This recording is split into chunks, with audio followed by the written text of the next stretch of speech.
aanvoerder van de Denen. De ster van deze Deense ploeg.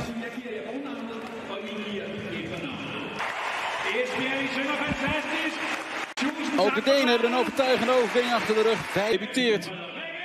Egerola, Roord en Groenen op het middenveld. Ja, Van der Donk als linksbuiten hier. Dat zou natuurlijk ook Roord kunnen worden. Så kom man så frem et halvt år, hvor de faktisk er stagneret rent kollektivt. Det er stadig meget dygtigt. Dommer til at fløjte i gang. Det sker der. Det er altså Danmark helt i rødt mod de orange, som i aften er helt i blåt. Det er Danmark. Rigtig fin test for hende. Kampens første hjørnespark. Maja Beider får sendt den væk, men ikke specielt langt væk. Afslutning fra Holdet 2024, men også det her skifte til Roma, hvor man bare er gået ind og har gjort det fantastisk. Og der er masser af plads herovre fra hollandsk side. Udet. Roord. Og så til mål. Her godt læst af Thøgersen. Der tager en løs bold fra hollænderne stadigvæk. Thøgersen forsøgte at finde Signe Brun. Måske ikke en helt rigtig løsning. God bold op til Vangsgaard med masser af plads på højre kanten. Så skal der komme gode løb i feltet. Her ind til forreste, og der bliver Signe Brun behørigt dækket op, må man sige, af Ceci Grant. At det man kalder, at vi presser, når bolden går ud på en bak, eller vi presser, når bolden kommer ind centralt. Og et udmærket gennembrud. Stadigvæk Holland. Der kan være gode muligheder her. Nu spiller de den lidt for småt. Det må ikke blive farligt, det der. Afleveringen fra Snois. Jeg synes, det har været for nemt for Holland at komme igennem i Danmarks venstre side. Jeg er kæmpe fan af Johan Cruyff. Ja, der var vist noget med en Cruyff der og nummer 14. Men det er jo ikke et nummer, man bare får. Leugte er makkelijk langs. En de voorzet is net niet goed genoeg. En dat zij mee opkomt is Brugts ook mee. De voorzet van Snoeis.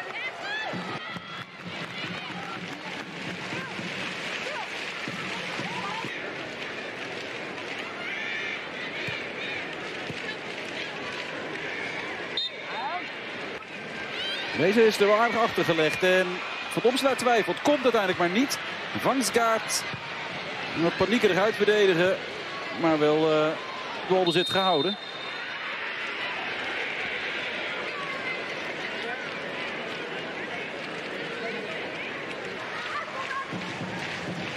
Ook een prima paas op Roord. Roord zelf. En dat scheelt een halve meter. Er zat nog net een Deens aan ook. Begint wel weer met een goede bal van Buurman. Die echt weg vooral. Jansen, Groene. Lekkere bal, Brugts verlengt. Oh, wat een mooi doelpunt. Heerlijke treffer van Esmee Brugts op aangreep van Jackie Groene.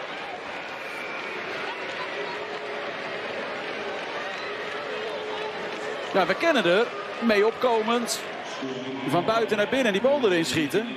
Die bal erin koppen is nog niet echt de huisspecialiteit van Esmee Brugts. Maar deze kopbal mocht er wel zijn.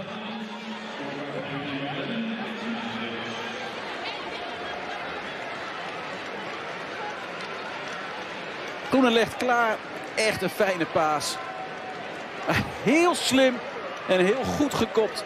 Knappe bal hoor van Brugts.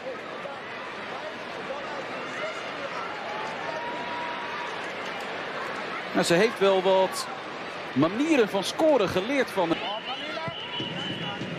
9e doelpunt in oranje. En hier is Van der Donk weg. Van der Donk! Ja! 2-0! Wat legt ze die bal er daar lekker over. En een grote glimlach bij Jonker, ja. Prachtige treffer hoor.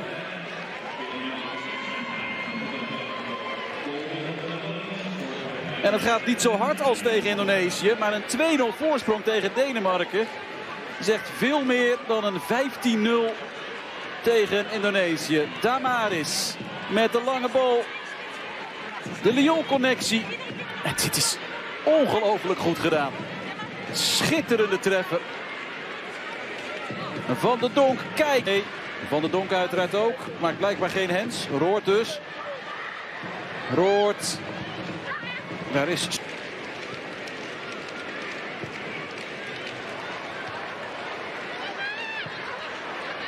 kan Jansen dat net niet helemaal corrigeren. Dit is goed. Grant. Brugts heeft wat ruimte. Grant probeert het vrij kansloos zelf. Goed onderschept door Groene Roord. Leugt in het midden is Snoeis.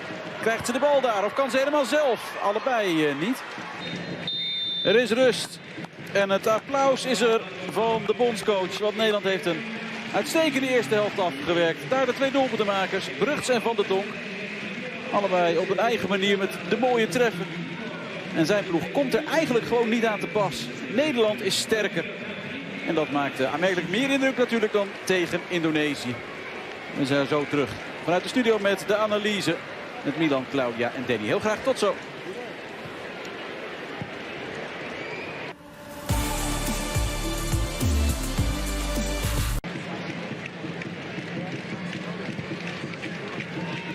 Brugts.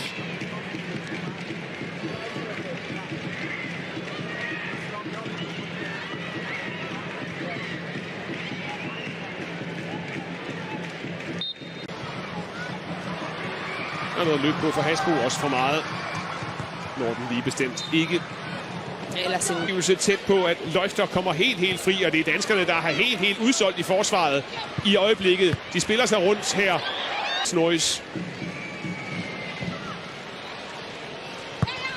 Ej, stor fejl af Maja Bay, og så Snois med en åben mulighed, som hun sender over. Danmark slap med skræk. med DBU og Spillerforeningen og bliver fuldstændig sat tilbage.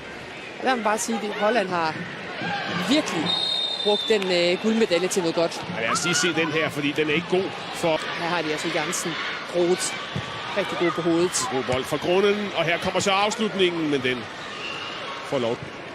God bold fra Hasbro op mod Thøgersen. Det har vi manglet. Og her ind mod Harder, og herover mod Sara Holmgaard. Alle foræringer i den her kamp. Det er rigtigt, Danmark altså i de sidste 4 minutter. 11 mod 10. Lang bold. Kyl. Nej, Harder er det.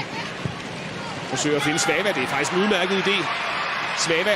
Og så en konfyld. Masser af plads til Koikalar. Netop indskiftet. Stadigvæk Koikalar. Det er en god bold, det der. Og så, hvad der? Ingenting, siger kampens dommer. Løgter, der føler, hun bliver hævet ned af Sara Holmgaard. Der har været meget i boldbesiddelse på det seneste. Her Koikalar. Bold ind i feltet. De står næsten i vejen for hinanden, der hollænderne. Og publikum vågner i Esbjerg. Thomsen til Vangsgaard. Det er ikke den helt rigtige bold, men hun erobrer den alligevel. Vangsgaard. Og så får de... Og så er hun altså på landsholdet for første gang som 29-årig. Skøn historie. Her måske en skøn dansk mulighed. Den er lige spidsen op. Som om, når vi kommer op her på den sidste tredjedel, at det er der, at det stopper. Lad os prøve at se, om det gør det den her gang. Svava i en god position skal slå bolden ind der. Og så lignede det pludselig en målchance. Amalie Vangsgaard, der er tæt på at komme først på den. Det giver det første danske hjørnespark i kampen.